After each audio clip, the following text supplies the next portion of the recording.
ผู้ฟังเอ๋ยพระสัมมาเพิ่นกล่าวอ่างของประเสริฐก็คือบุญบอนสิกลายเป็นพื้นของผู้ว่างสังขารแล้วไผผู้หันหาแก้วทั้งสามไตได้สร้างก่อเพิ่นว่าเฮ็ดถือขอเพิ่นว่าย่อถือป้องไผก็ย่องว่าดีพี่น้องเอ๋ยผู้ฟังเอ๋ยกะกราบสุขสบายดีพ่อแม่พี่น้องปองปายเบิดสุขุสุขคนผู้อยู่ไกลและอยู่ไกลอยู่ภายในและต่างประเทศเนาะนี่แล้วเพิ่นว่าบุญมีแล้วแนวดีโฮมมาใส่บุญบ่ให้แนวหายแลนโฮมแม่นบ่พี่น้อง เนาะการดำรงชีวิตของคนเฮาอยู่ในโลกก็มีความแตกต่างกันไปเนาะพี่น้องเนาะบ่ว่าจะแตกต่างทางภาษาแตกต่างทางวัฒนธรรมแตกต่างที่อยู่อาศัยฉะนั้นเพื่อเฮ็ดให้ทุกสิ่งทุกอย่างมันลงตัวก็บ่แม่นของง่ายต้องได้ปรับทุกสิ่งทุกอย่างร่วม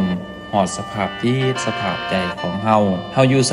ก็ตามพี่น้องคันว่าอยู่ด้วยความหักความแพงอยู่ด้วยความเมตตาเอิ้นว่าอยู่ด้วยศีลด้วยธรรมมันก็มีความสุขเนาะพี่น้องเนาะดังที่เฮาทำความดีทำบุญทำกุศลก็บางทีเฮาคิดว่าเฮาเฮ็ดดีแล้วแต่ก็บ่ได้รับคำย่องย่อสมเชยจากคนอื่นจังซี่อย่าไปท้อใจอย่าไปน้อยใจเด้อข้าพเจ้าทิดเด่นก็มีคำสุภาษิตหนึ่งเอามาฝากเนาะเพื่อเป็นแนวทางเป็นคติเตือนใจบ่ให้พวกเฮาย่อท้อกับสภาพแวดล้อมบ่ให้ย่อท้อในการสร้างคุณความดีให้เฮาสืบต่อไปให้เฮามั่นใจในบุญมั่นใจในกุศลมั่นใจในเจตนาที่เป็นกุศลที่เป็นบุญเฮาเฮ็ดด้วยความ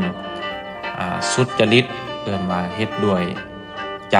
ที่เป็นบุญเฮ็ดด้วยใจที่มีแสงสว่างด้วยพระธรรมคำสอนขององค์สมเด็จพระสัมมาสัมพุทธเจ้าเฮาว่าเฮาสิล้มหายตายจากโลกนี้ไปแล้วแต่ก็ยังมีบุญเป็นแสงสว่างนำทางเฮ็ดให้ชีวิตของเฮาไปสู่สุคติภพที่สูงส่งได้เนาะข้าพเจ้ามีคำสุภาษิตหนึ่งเอามาฝากเพิ่นว่าทำดีแล้วไผบ่ย่องก็ตามสร้างทำสัวนั่นไผสิย่องก็อย่าทำเด้อพี่น้องเด้อให้เฮาสืบต่อสร้างความดีต่อไปเด้อพี่น้องเด้อสวรรค์อยู่ในอกนรกอยู่ในใจหม้อไฟอยู่ในปากความทุกข์ยากอยู่ในตีนในมือของพวกเฮานี่แหละเนาะทำดีก็ได้ดีทำชั่วก็ได้ชั่วบ่ว่าหลายใหญ่ห่างมื้อนี้สำนีก่อนมื้อหน้าพบกันใหม่อยู่ดีกินแซ่บอยู่แจบกินนัวเงินหมื่นอย่าขาดแคลนเงินแสนอย่าขาดบ้านเงินล้านล้นใส่หัวเจ้าเด้อบางคนห้วยคือสิล้นใส่หัวสิบ่เจ็บบ่ไหลเข้าบัญชีก็ได้ไหลเข้าบัญชีเจ้าบ่ขาดสายเด้อสาธุสาธุไปก่อน